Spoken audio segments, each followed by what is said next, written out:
Look at this plushie. It is specifically a FNAF 1 Freddy Fazbear pillow. After seeing how beautiful this plushie is, you might be wondering, hey, I should 3D model this in Autodesk Maya 2024.1 Educational Edition. So let's pull this up, make the model, add some texture. Wait a diddly darn second. Okay, good job. You are probably wondering how you're gonna add all of Freddy's beautiful fur and plushy textures. I mean, you gotta give Freddy what he deserves. He deserves some fur. Well, don't worry, your little baby child fuzzy head. Ew, your hair's sticky. This is where UV unwrapping comes in. UV unwrapping is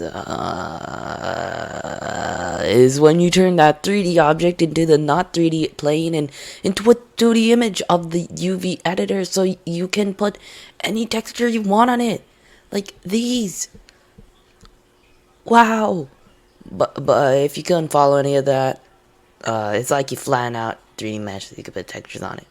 But saying what UV unwrapping is won't help us, so you need to learn how to do it. So let's open Maya and... God, but what the... Why does it look so complicated? Man, I can't even think of where to start. If only someone knew some tips and tricks to do UV modeling. Hey, wait!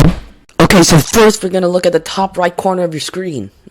No, that's not the right side. As you can see, your workspace right now should be in general or whatever it was before. Now, the first thing you want to do is click the tab and make it in the UV editing mode.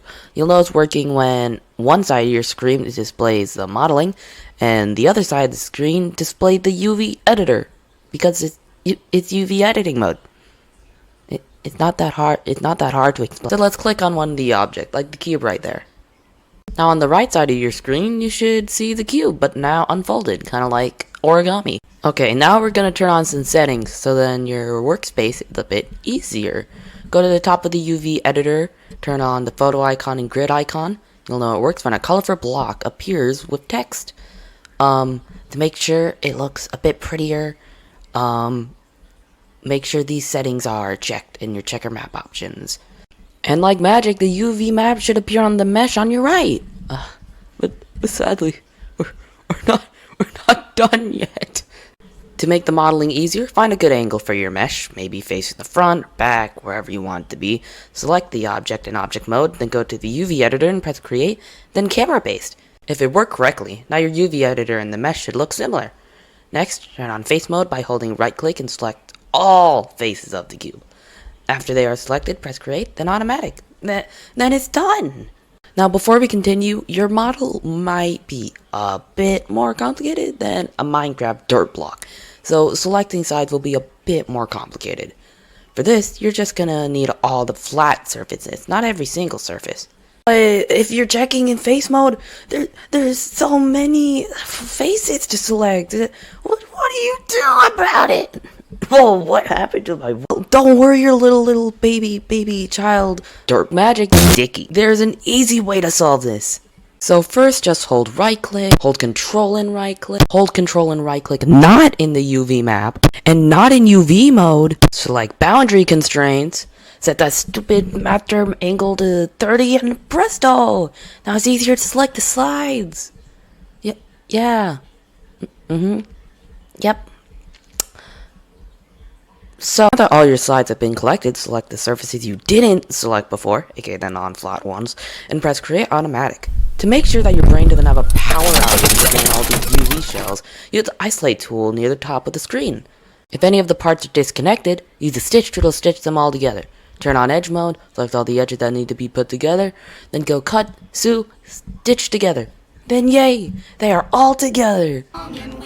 Now on isolate the object, select all UV shells, use the move, rotate, and scale tool if needed, but personally I recommend just using the layout, orient, and optimize tool in the modify section, and bada bing, bada boom, you finished the UV of one part!